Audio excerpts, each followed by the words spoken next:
game because if you see the program, we have to go in Algeria. It will be a not easy game for us, and then we play home Lupopo.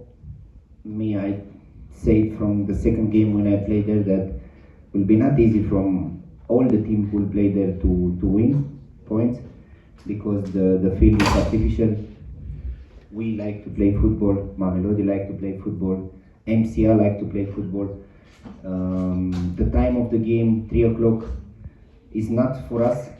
We don't like to play on this time, and it's very hot. I mean, it's a big difference.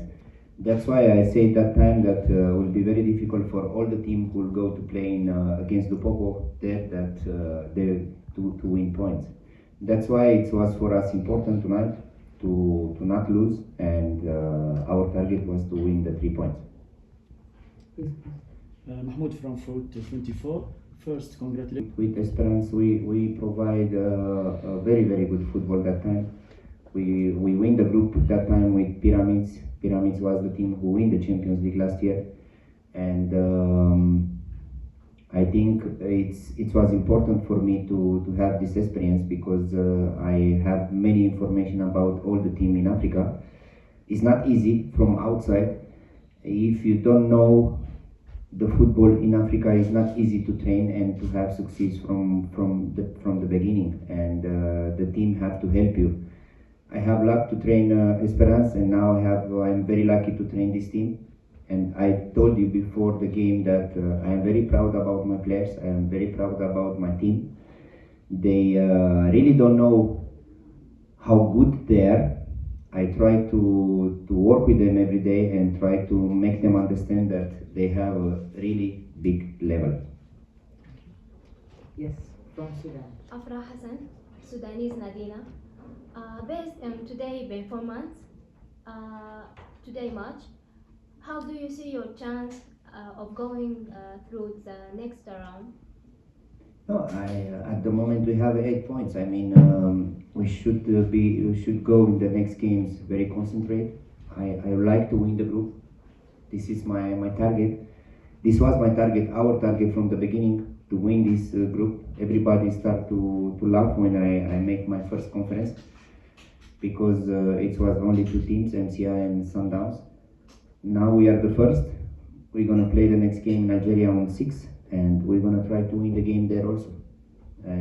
We take game by game. We'll try to do our best, but it's football. Everything it's happened. Yeah, Coach. Joseph Vincent from Liberia. Congratulations for your win. 8 points from 4 games. Tell us, what area in your team do you still believe in the improvement despite your victory? Sorry? What area in your team do you still believe in the improvement despite your victory? I mean, we start in summer very late, and we have a lot of work to do.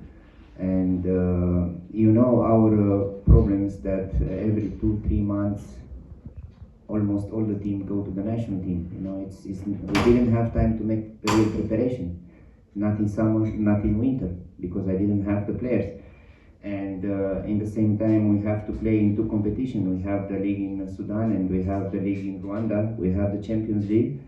I only have now 20 players here. The rest of the players, they are going to Sudan to play the league there. And we try to do our best.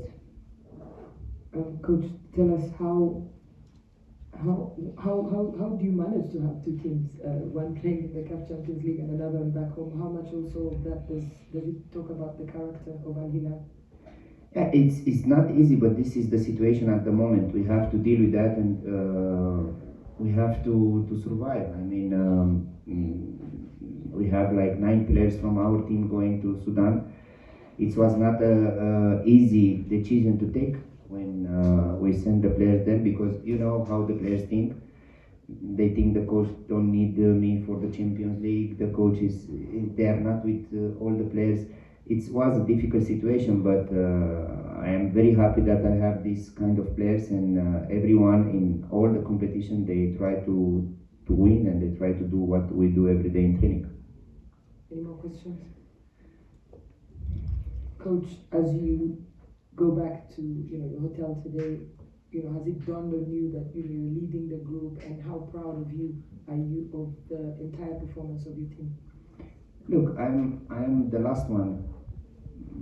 I think all the congratulations and all the things are for the players. They are the first one who have to receive that, because they are the one who work in the field. And if we see our performance in the last period, you can see that we have really character players. We have good quality players that they try every game to do their the best.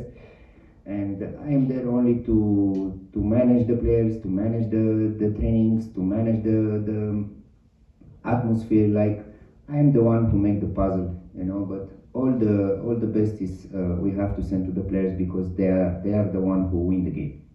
Lastly, Coach, you saw the way the fans were celebrating, especially the ones in the stands as well as the run-ins. But how much of the importance to the Sudanese people, given the circumstances that you're playing away from home? Yeah, I think we have maybe 2 stadiums like that with fans looking in the TV now, because they don't have the possibility to see their team. And I'm sure that in the next period, when we're gonna meet maybe big names in African football, we're gonna try to have a full capacity stadium, and this will be very nice for football and for my team and for all Al Hilal fans.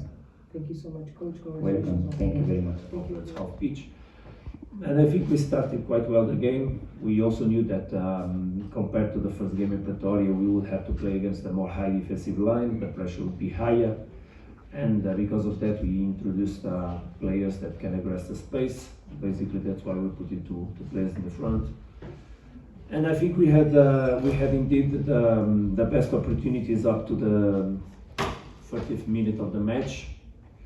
Especially in the first 20 minutes, it was exactly what we predicted.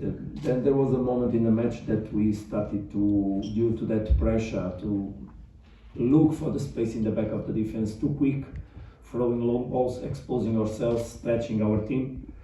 And because of that, we had more difficulties to control the game in this period. And we gave basically energy to our opponent, and we gave the game that they want to play. That is, stretch the opponent, and it leaves some players in the front that they can then use the spaces, and that created instability on us. And unfortunately, in the last minute, it ended with a mistake from us that gave then an action from our goalkeeper that made a penalty. Obviously, I think we created enough to have a different result in the end of the first half, and then at the half time we needed to make some corrections, looking for exactly what we had to do, try to bring energy from the players on the bench. I think we were able to bring that energy, and we had again chances to score. I think it's clear we had a couple of chances to score. Even before the 2-0 we had situations to score. These kind of matches are very tricky because the level of the opponent is very high. It's high quality players in the front in this team of Al Hilal. High quality, very physical, very quick, very strong on contact, and our defenders had struggled to play against them. So when you don't score your goals in the right moment, you can make suffer and have some bad moments, and indeed that loss of the ball in the middle allowed Al Hilal to score the second goal. Anyway, new players in, new energy. I think the team reacted very good collectively. We scored, and we had only to regret the goals we didn't score. I think these 2 games with Al Hilal, and I had the chance to speak with the coaches from Al Hilal, and the story is very simple. It's the goals that we didn't score in both game matches that in the end penalize us, obviously. And you cannot allow yourself to be 2 times, both in Pretoria and here, losing. There by 1-0, here even losing by 2-0, you cannot allow yourself that. Because you didn't convert your opportunities in goals and take the lead on the game. Of course, then you put the game much more the way that Al Hilal likes to play, exposing ourselves in order to put numbers in the front and try to go for the goals that we needed, and obviously giving more spaces. And the last 15 minutes is obviously an open game, side and side, everybody trying to to score, we had to risk, and that's it. Unfortunately, we didn't do, and we have to take responsibility on the result, of course. Photographers, your opportunity to take pictures is over unless you don't have the click sound. We'll take questions from the floor. Your name, your media house. I already answered regarding, I think we lost because we didn't convert our chances, it's clear. We had more than enough. If we exclude the last 15 minutes of the match where Al Hilal had several counterattacks because we had to risk, we had to expose ourselves, I think the game is the story of the game is obviously the opportunities that we didn't score. Al Hilal knows very well how to expose ourselves. They knew very well after taking the lead that dropping numbers and defending and then using their quick players that they have both left and right and in the front that they could arrive in our box. But basically, yeah, the chances that we had, that were so many. I remember 3 in the first half and 3-4 in the second half, and you have to convert so that you can at least make a draw and then make the game a little bit more